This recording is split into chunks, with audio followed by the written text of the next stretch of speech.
आखिरी ट्रेन तक। वाराणसी, सुबह की हल्की बारिश, गंगा पर गिरती बूंदें, मंदिर की घंटियों की आवाज़। कुछ मुलाकातें अचानक होती हैं और कुछ कहानियाँ बिना पूछे शुरू हो जाती हैं। मीरा घाट के किनारे खड़ी है, भीगा हुआ दुपट्टा, आंखें बंद, आंसू बारिश में घुल रहे हैं। दूर से आरव सफ़ेद कपड़ों में अपने पिता के अंतिम संस्कार से लौटता हुआ। पहली बार आरव ने मीरा को वाराणसी में देखा था, उस दिन जब बारिश भी किसी का दर्द नहीं छुपा पा रही थी। शायद मीरा जमाने की ठोकरों से परेशान थी, विधवा माँ, कमाई का कोई सहारा नहीं, और पड़ोसियों की तंज भरी नजरें। आखिर कब तक कोई सह सकता है? मीरा का शांत बेआवाज रोना। आरव ने उसे इसलिए देखा क्योंकि उसका रोना बारिश से भी ज्यादा भारी था। दोनों एक ही फ्रेम में, पर दूर दूर, नजरें नहीं मिलती। उस दिन उन्होंने बात नहीं की, पर किस्मत ने बात करने का फैसला कर लिया था। वही घाट, मीरा कुत्तों को खाना खिला रही है, आरव नदी का स्केच बना रहा है।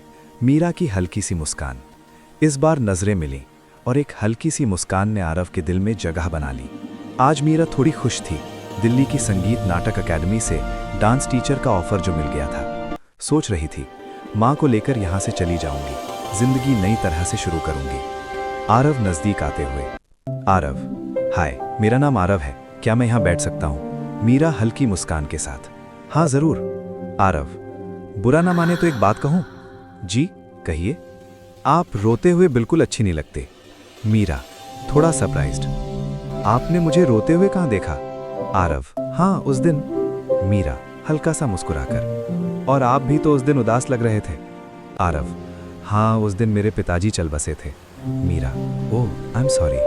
आरव, कोई बात नहीं। फिर वो हर शाम मिलने लगे, चाय, बातें और खामोशियां बांटते हुए। मीरा कथक डांस करती हुई, इमेजिनेशन, फ्लैशबैक, माँ उसके बाल गूंथती हुई। मीरा ने अपने सपनों के बारे में बताया, कथक, माँ की उंगलियां और वो बीमारी जो माँ को डांस से दूर ले गई। आरव कम बोलता था, घर की जिम्मेदारियां संभालते हुए, माँ की चिंता, जॉबलेस, बहन की शादी, कर्ज, खाली कमरा। उसकी खामोशी में जिम्मेदारियों का शोर था।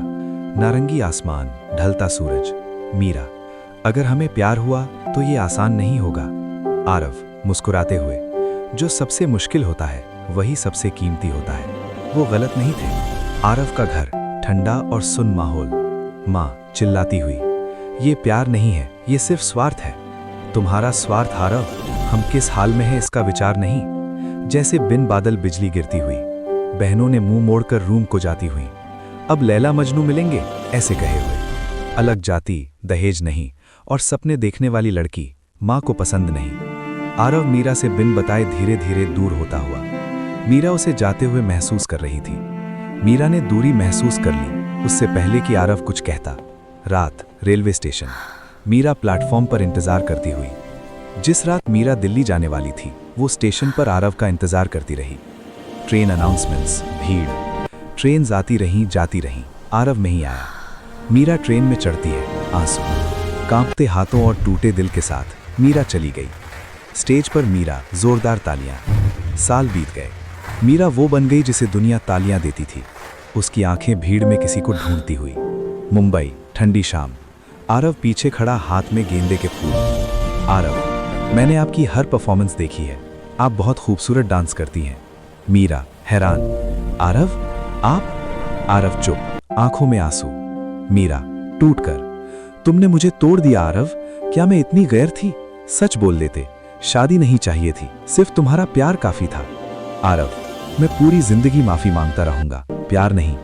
मीरा फूल ले लेती है। प्यार का मतलब हमेशा साथ रहना नहीं होता, कभी कभी प्यार को जिंदा रखना ही काफी होता है। दोनों अलग डायरेक्शंस में चल देते हैं। दूर से एक ट्रेन गुजर जाती है। इस बार किसी ने भी उसके पीछे दौड़ने की कोशिश नहीं की। मीरा फोन पर बात करती हुई, कॉलर, हेलो, क्या मैं मिस मीरा शर्मा से बात कर रहा हूँ? मीरा, हाँ मैं मीरा बोल रही हूँ। कॉलर, मैं आपके ऑफर से खुश हूँ, कब ज्वाइन कर सकता हूँ? मीरा स्माइल के साथ, कल सुबह 11:30 बजे ऑफिस आ जाइए। नेक्स्ट डे विजुअल, ऑफिस का डोर खुलता है। Receptionist, please come in. Reveal, Meera company की चेयरपर्सन है, आरव सेक्रेटरी के इंटरव्यू के लिए आया है। दोनों हंस पड़ते हैं। दोनों एक दूसरे को प्यार से देखते हैं। आरव इमोशनल, मीरा, मैं तुम्हारे बिना जी नहीं सकता, क्या तुम अब भी मुझसे प्यार करते हो?